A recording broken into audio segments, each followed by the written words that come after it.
The Danger of Fear-Driven Policies and the Japanese Internment by me, Eric. Background. During World War II, the U.S. government forcibly removed over 120,000 Japanese Americans from their homes and placed them into internment camps. President Franklin D. Roosevelt signed the Executive Order 9066, which allowed the military to designate exclusion zones where people of Japanese descent were no longer allowed to live in. The justification was national security after Japan's attack on Pearl Harbor, but no actual evidence existed that Japanese Americans posed a threat to Americans. Instead, this decision was heavily influenced on racial prejudice.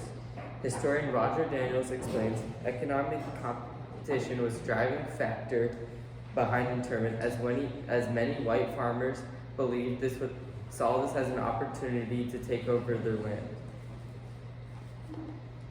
Thesis. The mass internment of Japanese Americans during World War II reveals how fear-driven policies can resurface in modern immigration and racial discrimination today. But although this happened decades ago, similar patterns of fear-driven policies still exist, which affect many different immigrant communities. By understanding the motives behind internment and its lasting consequences, we could better identify a solution to prevent history from repeating itself. Stimulus materials. To support my argument, I use two key sources. The first is Of Memory in Our Democracy by Colin Powell, which discusses the importance of remembering past injustices to prevent them from happening again. The second is False Nostalgia by Johann Norberg, which explains how societies often romanticize the past while ignoring historical injustices, which allows them to happen again. However, I also incorporated additional research to provide a deeper analysis of how economic motives, media influence, and fear have fueled racial discrimination and continue to do so in our society today. Claim 1. Modern immigration policies continue to be influenced by fear and racism. Today, immigrants, especially Latino, Middle Eastern, and Asian communities, are often framed as threats to national security or job stability, similar to how Japanese Americans were during World War II. Kevin R. Johnson notes, fear-based immigration policies often serve economic interests, allowing businesses to exploit workers while diverting public focus to racial or national security concerns. This shows that fear is still used to justify discriminatory laws that benefit those in power. Claim 2. Racial profiling under national security reflects the same patterns seen in internment. The China Initiative targeted Chinese and Chinese American researchers under claims of espionage. While the goal was national security, it often resulted in racial profiling, investigations without strong evidence, and harm to innocent people's careers. Gisela Perez from the ACLU states, the same racial fears that led to internment are now being used to justify surveillance and profiling of Asian Americans in our society. This reflects the same flawed reasoning used during World War II, where Japanese Americans were targeted not because of actual threats, but because of their ethnicity. The continuation of these tactics shows how fear can still be used as a tool for discrimination. Claim 3. The media continues to promote fear-based narratives about immigrants. Just like during World War II, the media today plays a major role in shaping public fear and supporting harmful policies. During internment, newspapers and radios painted Japanese Americans as dangerous.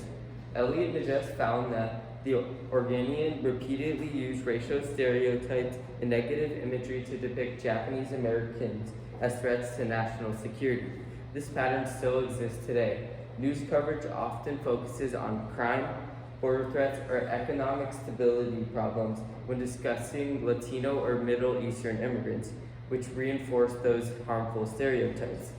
These portrayals make it easier for the public to accept discriminatory laws and justify aggressive immigration policies. Media fear makes discrimination just look like protection? Solution, implications and limitations. While the solution to recognize, reform, and resist fear-based policies offers a meaningful path, it does face limitations. One of the major challenges is public resistance. Many individuals may not be aware of the historical parallels between Japanese internment and modern immigration today, or they just may reject these comparisons altogether. Additionally, policy reform is often slow, requiring political will that may not exist in a divided government. Media narratives driven by fear can also overpower discourse, making it difficult to shift the public opinion. However, the implications of pursuing this solution are powerful. By investing in education, civic engagement, and equitable policymaking, society can begin to break the cycle of discrimination rooted in fear. This approach not only helps the future injustices, but also strengthens democratic values and human rights protections for all communities. This is my bibliography. Terrific. Thanks, Ryder. So I got two questions for you. So for the first one, how did your research question evolve as you moved through the process? Did you start with this idea of Japanese internment, or did you arrive at it later? Yeah, I started with the Japanese internment, but when I started, I was just looking at the basic facts of internment, and as I kept going, I started to decide to connect it to actual modern immigration policies today, and that really helped me in my presentation. I agree. And then as a follow-up to that, how did you use the conclusions or questions of others to advance your own research? Like, what would you say was the most significant piece of evidence that you used? It was Powell's talking about past injustices. It really helped me because the Japanese internment happened in the past, and it helped me connect these to the modern immigration policies today. Okay, terrific. Thank you.